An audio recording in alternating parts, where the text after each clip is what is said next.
Koridor yap abi. Koridor yap. Sadece çift taraflı açtım. Hastalar bilmediği için. Boyun bölgesinde kemeri ver. Hadi çek. Boyun bölgesine kadar getir. Boyun bölgesine kadar. Şu ayağı. Yolu açın arkadaşlar. Yolu açın ya.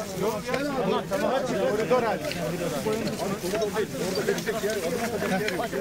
Çekiyi bırakamayız. Veriyorum dur. Tamam tamamen aç. Alanı tamam. Koridoru boşalt. Koridoru boşalttırsana. Koridoru boşalt. Tediği bırakmayacak. Koridoru boşalt. Alanı düzelt.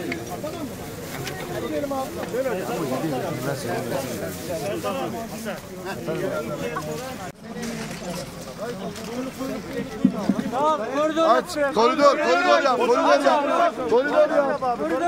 Koridor oluştur.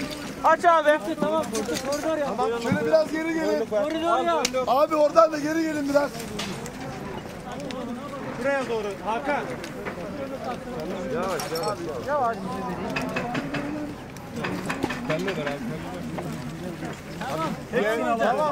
Hepsini alacağız. Diğerleriyle ilgili. Abiciğim sen şöyle gelir misin? Aç biraz şöyle bir açılın.